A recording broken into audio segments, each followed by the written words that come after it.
2014 में अमेरिका का एक आदमी इस दुनिया को छोड़कर चला गया और उसकी डेथ के बाद जो हुआ उसने हजारों लोगों को हैरान कर दिया।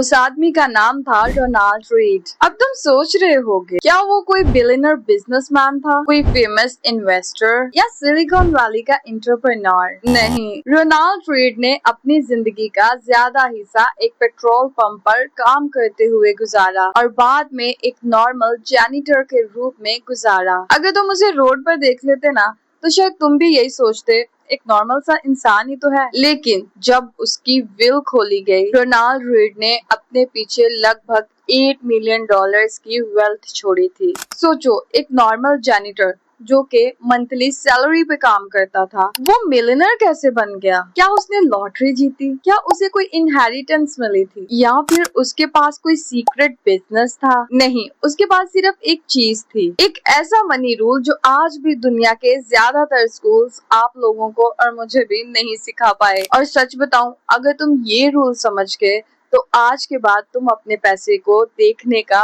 और इस्तेमाल करने का नजरिया हमेशा के लिए बदल डालोगे। लेकिन उस रूल तक पहुंचने के लिए मैं तुम्हें दो और लोगों से मिलवाना चाहती हूँ। उनके नाम है अमन और राहुल। अमन और राहुल बचपन के दोस्त थे, एक ही स्कूल, एक ही कॉलेज और ग्रेजुएशन के बाद भी दोनों को एक ही कंपनी में जॉब मिल गई। और सबसे इंटरेस्टिंग बात, दोनों की स्टार्टिंग सैलरी भी सेम थी, 30,000 पर मंथ। उस दिन जब ऑफिस के बाद अपनी पहली सैलरी दोनों सेलिब्रेट कर रहे थे, उनके चेहरों की स्माइल बिल्कुल सेम थी। राहुल ने हंसते हुए कहा, भाई पहली सैलरी है, आज तो फुल पार्टी बनती है। और अमन भी हंस पड़ा। दोनों सीधा रेस्टोरेंट चले गए। सच बताओ, पहली सैलरी मिलने के बाद ऑलमोस्ट हम में से हर कोई ऐसे ही करता है और होना भी चाहिए। मेहनत की कमाई का मजा लेना भी जरूरी है। लेकिन यही एक छोटी सी मिस्टेक होती है जो धीरे धीरे एक बहुत बड़ी फाइनेंशियल प्रॉब्लम बन जाती है। उस वक्त अमन और राहुल को बिल्कुल भी अंदाजा नहीं था कि आज से 8 साल बाद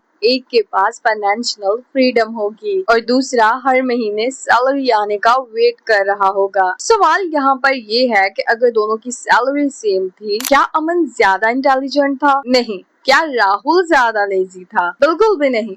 तो फिर फर्क कहाँ पर है? फर्क था एक ऐसे रूल में जो ना स्कूल ने सिखाया और ना ज्यादातर लोग अपने बच्चों को सिखाते हैं। और इसी रूल ने एक नॉर्मल जैनिटर को बिलियनर बना दिया और इसी एक रूल ने अमन की पूरी जिंदगी की डायरेक्शन बदल दी। लेकिन वो रूल क्या था, उसको समझने के लिए हमें एक बहुत बड़ी गलतफहमी को तोड़ना होगा। एक ऐसी गलतफहमी जिस पर आज भी करोड़ों लोग यकीन रखते हैं। हर महीने सैलरी आई और राहुल के फोन पर सैलरी का नोटिफिकेशन आया, सैलरी क्रेडिटेड। उसके चेहरे पर स्माइल आ गई और लंच ब्रेक में उसने शॉपिंग एप्स खोल लिए। एक नया smart watch, weekend resort booking, latest wireless earbuds. Rahul ने हंसते हुए अमन से कहा, भाई मेहनत किसके लिए करते हैं? लाइफ को एंजॉय करने के लिए ना। अमन सिर्फ मुस्कुरा दिया, उसने कुछ नहीं कहा। लेकिन उसके दिमाग में दादाजी की एक बात घूम रही थी। उस शाम वो सीधा दादाजी के घर पहुंच गया। दादाजी अपने गार्डन में पौधों को पानी दे रहे थे। अमन ने बिना वक्त गवाए दादाजी से पूछ लिया, दादाजी क्या ज्यादा सैलरी ही रिच बनने का एक सीक्रेट है? दादाजी मुस्कुराए और बोले, मैं तुझे जवाब देता हूँ, लेकिन उससे पहले एक सवाल है। अगर किसी बाल्टी में रोज पानी डाला जाए लेकिन उसके नीचे छोटे छोटे सुराख हों, तो क्या वो बाल्टी कभी भर पाएगी? अमन बोला, नहीं।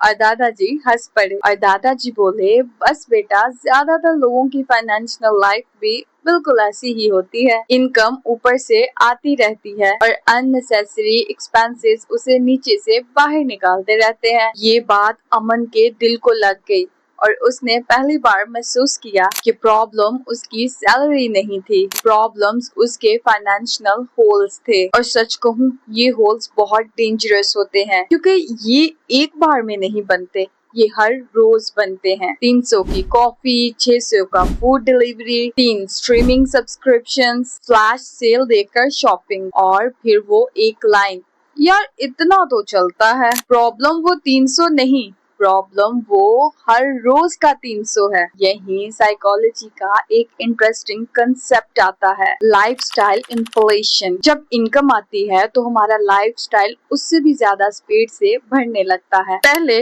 नॉर्मल फोन और फिर हर साल नया फ्लैगशिप फोन, और धीरे धीरे हमारी नीड्स वांट्स बन जाती हैं और वांट्स नेसेसिटीज लगने लग जाती हैं। इसी वजह से बहुत सारे लोग सैलरी बढ़ने के बाद भी फाइनेंशियली तौर पर फ्री नहीं हो पाते। उनकी इनकम बढ़ती है लेकिन उनका फाइनेंशियल डिसिप्लिन नहीं। इसी बात को दुनिया के सबसे सक्सेसफुल इन्वेस्टर्स में से एक वॉरेन बफेट भी अपनी लाइफ से प्रूव करते हैं। सोचो, आज वो दुनिया के सबसे अमीर लोगों में से एक हैं, लेकिन उन्होंने कई सालों तक वही एक सिंपल घर में रहना चूज किया। क्वेश्चन ये नहीं है कि क्या वो बड़ा घर अफोर्ड नहीं कर सकते थे, क्वेश्चन ये है कि जब जरूरत नहीं थी तो फिर सिर्फ दिखाने के लिए दूसरों को खर्चा क्यों करना। ये डिफरेंस है रिच दिखने में और एक्चुअली रिच होने में। उस रात अमन घर गया और पहली बार उसने अपना बैंक स्टेटमेंट खोला। Coffee, food delivery, random online shopping, subscription, cab rides, impulse purchases. 5 minute बाद उसने अपना लैपटॉप बंद किया और सोचने लगा और धीरे से खुद से बोला, मैं पैसे कम नहीं कमाता, मैं पैसा संभालना नहीं जानता। और शायद यही रियलाइजेशन फाइनेंशियल फ्रीडम की पहली सीढ़ी होती है। लेकिन दादाजी ने अभी तक असली रूल बताया नहीं था। अगली शाम दादाजी ने अमन को अपने कमरे में बुलाया। एक डायरी खोली गई और उसके पहले पेज पर सिर्फ 2 वर्ड्स लिखे हुए थे, बाय एसेट्स। अमन ने हैरानगी से दादाजी से पूछा, दादाजी एसेट्स क्या होते हैं? दादाजी मुस्कुराए, डेफिनेशन बताऊंगा तो शायद 1 हफ्ते में भूल जाओगे, लेकिन अगर एक छोटी सी स्टोरी सुना दी तो जिंदगी भर याद रखोगे। अमन बोला, स्टोरी? चले स्टोरी सुना दीजिए। दादाजी ने टेबल पर 2 ग्लास रखे। एक ग्लास के नीचे पेपर रखा था और उस पे लिखा था मनी इन और दूसरे के नीचे मनी आउट। फिर उन्होंने अपनी जेब से कार की चाबी निकाली और अमन से पूछा, क्या ये कार तुम्हारी जेब में हर महीने पैसा डालती है या निकालती है? पेट्रोल, इंश्योरेंस, सर्विसेज, मेंटेनेंस, मतलब पैसा ही निकालती है। तो फिर लोग इसे एसेट क्यों समझते हैं? दादाजी ने मुस्कुराकर बोला, बेटा, दुनिया की सबसे बड़ी मिसअंडरस्टैंडिंग ही यही है। हर महंगी चीज एसेट नहीं होती। Luxury car, expensive phones, branded watches और हर महंगी चीज लायबिलिटी नहीं होती। असली सवाल सिर्फ एक है, ये चीज मेरी पॉकेट में पैसा डाल रही है या पैसा निकाल रही है? अगर पैसा अंदर आ रहा है तो मतलब एसेट है और अगर पैसा बाहर जा रहा है तो मतलब वो लायबिलिटी है। अमन कुछ देर चुप रहा और अपनी पूरी लाइफ के खर्चे याद करने शुरू किए और फिर धीरे से बोला, मैं इतने सालों से गलत रेस भाग रहा था। दादाजी मुस्कुराए और बोले, बेटा, गलती पैसा कमाने में नहीं होती, गलती होती है पैसा जाने देने में। अमन ने दादाजी से पूछा, अगर मेरे पास ज्यादा पैसे नहीं है तो मैं अपने एसेट्स कैसे बनाने शुरू करूं? दादाजी फिर से मुस्कुरा दिए और बोले, बेटा, क्या ये छोटा सा बीज तुम्हें कल ही आम दे देगा? नहीं, लेकिन अगर तुम इसका ख्याल रखोगे तो एक दिन ये तुम्हें सालों तक फल देता रहेगा। इन्वेस्टमेंट भी बिल्कुल ऐसी ही होती है। तुम पहले पैसा इन्वेस्ट नहीं करते, तुम पहले एक हैबिट इन्वेस्ट करते हो। हर महीने थोड़ा सा पैसा, इसी को कहते हैं पे योरसेल्फ फर्स्ट।